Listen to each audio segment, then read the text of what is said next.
నేను ఇంకా సినిమాలు స్టార్ట్ అవ్వలేదు.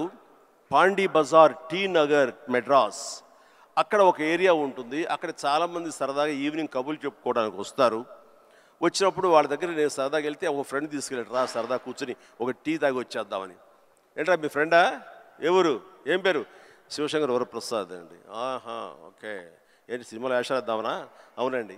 అబ్బో ఏం వేషాలు అంటే, అవకాశం ఉంటే హీరోగా చేద్దామని. రే ఇట్లారా, వీడు ఎంత అందంగా ఉన్నాడు చూడు, వాడు ఫోక్లోర్ ఫేస్, ఎంత చక్కటి ముక్కు ఎక్కువ, వాడికే దిక్కుద్ది వాడు లేదు, ఈయన హీరో అయిపోతాడట. అరే బాబు, ఎంత మేమంతా అదే పరిస్థితి రా, చాలే అన్నాడు.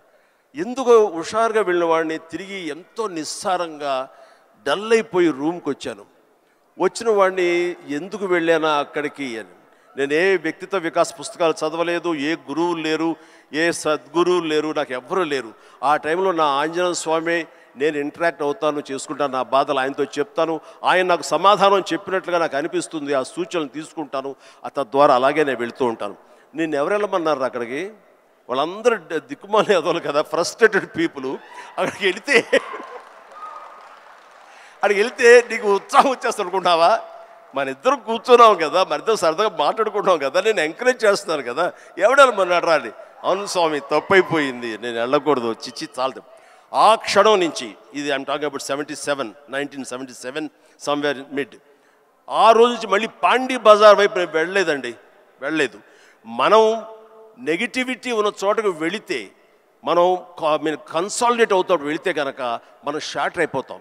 దీనికి బెస్ట్ ఎగ్జాంపుల్ అందరికీ తెలిసేలాగా చెప్పాలంటే విజయ్, మనం స్లాబ్ వేస్తే ఆ రోజు వర్షం పడకూడదని అందరం కోరుకుంటాం, చాలామంది తెలుసు.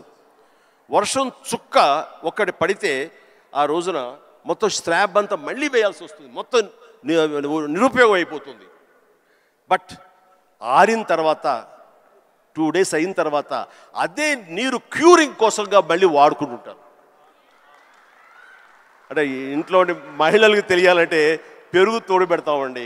ఆ పెరుగు తోడుకున్న సమయంలో ఒక చిన్న నిమ్మకాయ ఇంత ఉప్పు పడింది అనుకోండి, మొత్తం విరిగిపోతుంది. అదే తోడుకున్న తర్వాత అదే ఉప్పు అదే నిమ్మకాయ పిండుకుంటే ఆ రుచే వేరు. నేను అలా అనుకుని నాకున్న ప్రతికూలాలని నా అనుకూలంగా నేను మార్చుకోవడం మూలంగా నాకు ఇంత మానసిక ధైర్యం వచ్చింది. నేను ఎప్పుడు అది అట్రిబ్యూట్ టు మై ఐడల్, నా భగవంతుడికి చేస్తుంటాను. ఈ రోజు చాలామంది అనొచ్చు, లేకపోతే నేను నమ్ముతాను దాన్ని, దేవుడు అనేవాడు లేడు, దేవుడు అనేవాడు nothing but inner consciousness. But అది చిన్నపిల్లలకి చెప్పకూడదు, చిన్నపిల్లలకి చెప్తే కన్ఫ్యూజ్ అయిపోతారు.